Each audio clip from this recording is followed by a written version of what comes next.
A few months ago, we projected the new year would bring a tornado warning to Bitcoin. Here we are, Bitcoin just flashed as green for the first time in a very long time. We're going to talk about what that means, as well as a couple other critical charts.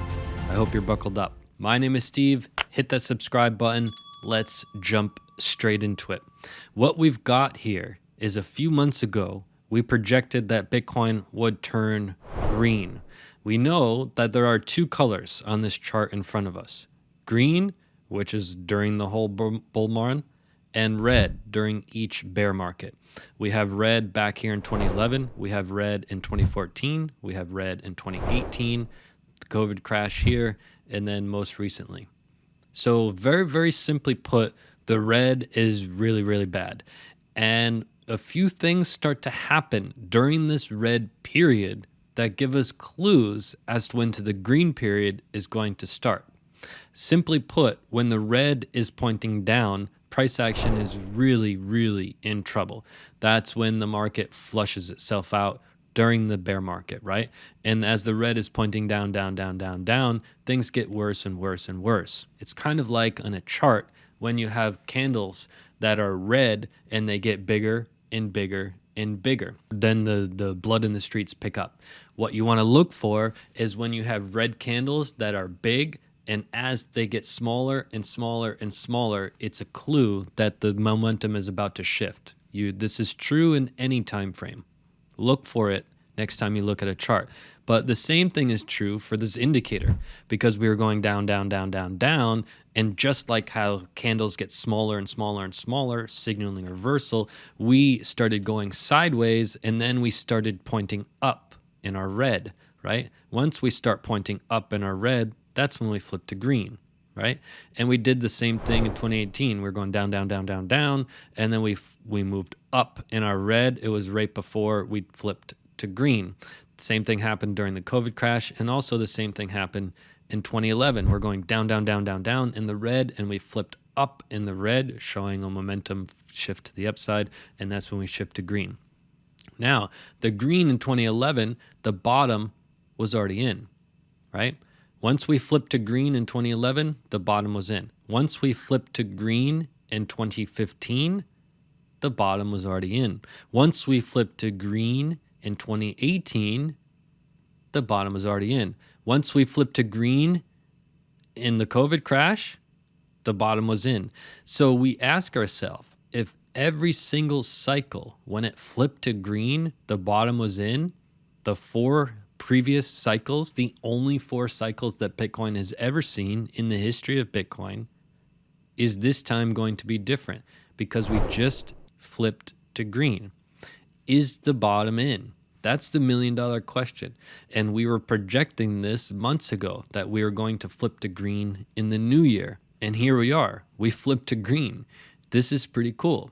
So this is a strong evidence in the case that the bottom could be in. But what do some other charts say? This is one. We have the heat worm, right? Everybody who has the indicator bundle will have this. If you have the all-in-one bundle, you'll have this. But we just printed a double buy signal. It's our first double buy signal since 2012. So 10 years since we've had a double buy signal. Usually we just print one buy signal. One buy signal, and if you miss it, you miss it. We printed 2, right? What could that tell us? Well, it tells us that maybe this is a really, really good time to buy, but it also tells us that we just flipped to this darker blue. And we've talked about this darker blue before.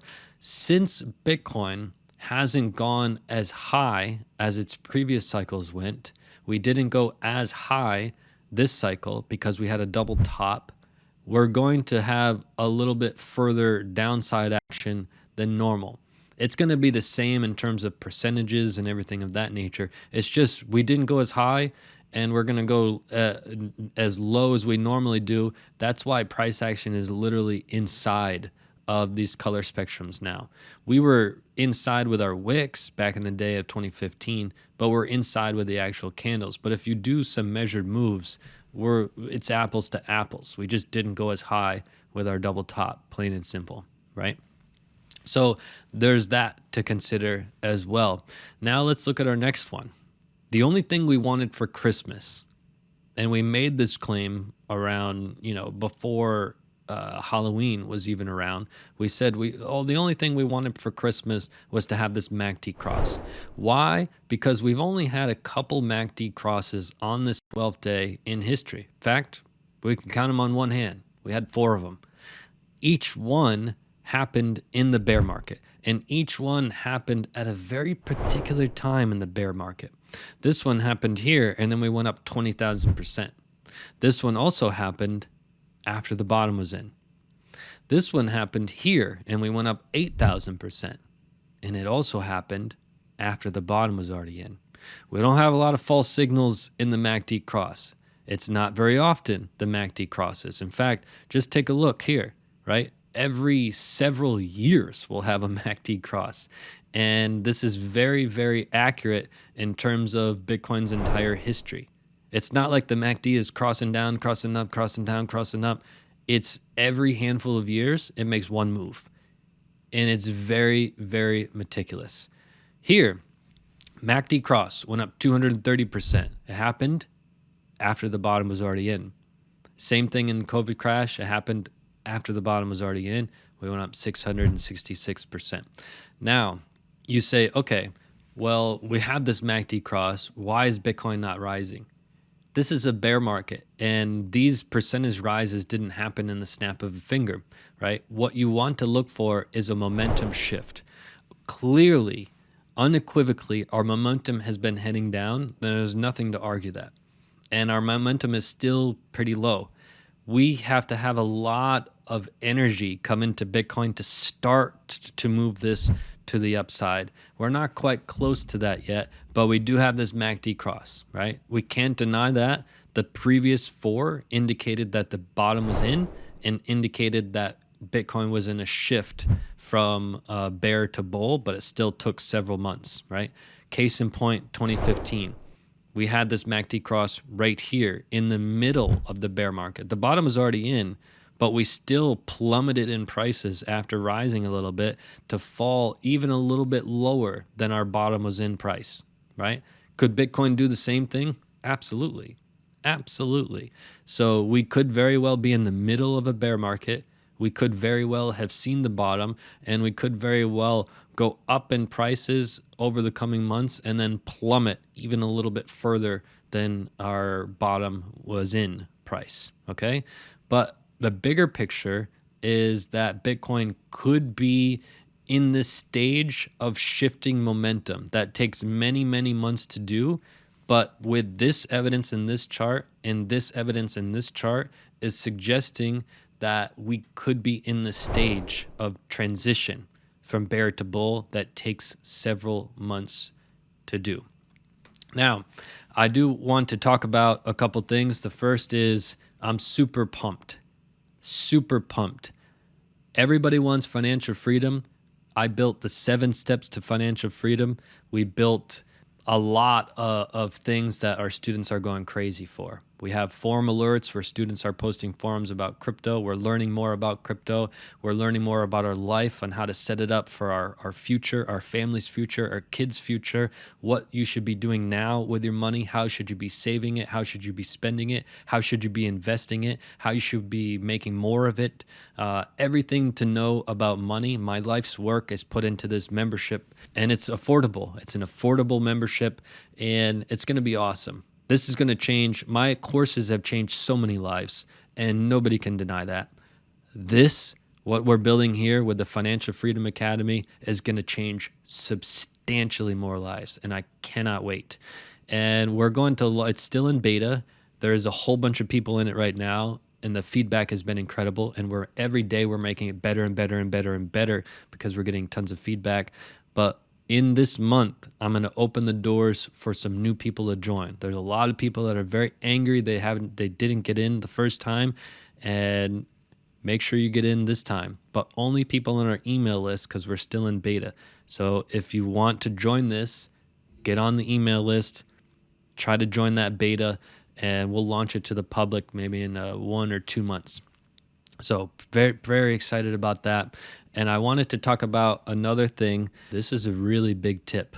Let me give you this tip about parenting. If you have a loved one or you have parents, whatever the case may be, a lot of times, this is really deep. I hope you're sitting down for this. This is really eye-opening. This really impacted my life, so I wanted to share it with you.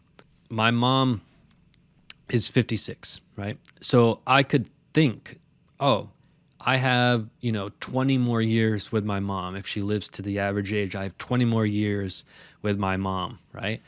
22 more years. We as humans think that. We've got all these years with our parents. The reality is, I see my mom once or twice a year because I live this ridiculous lifestyle where I travel around the world. I've been doing it for more than 10 years. So I see my mom once or twice a year. More recently, in the recent years, it's been twice. And she's here with me right now in Australia. And I've had this discussion with her. It really, it's very deep, brought some tears to her eyes. I'll tell it to you. As humans, we try to trick ourselves. Oh, we have 20 more years with our loved ones. And that's if health goes well.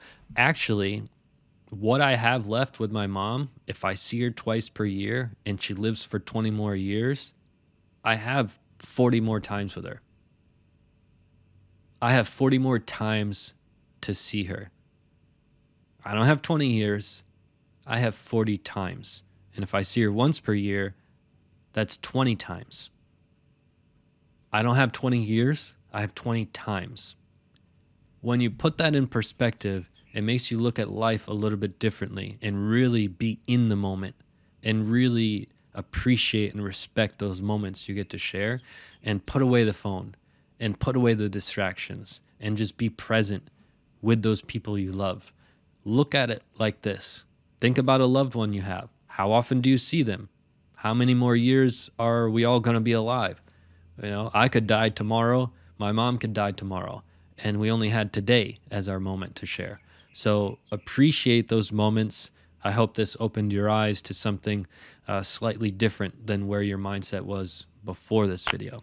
Hit that subscribe button. I'll see you right back here in the next video. Do you want to know when to buy and when to sell? Click this video right now.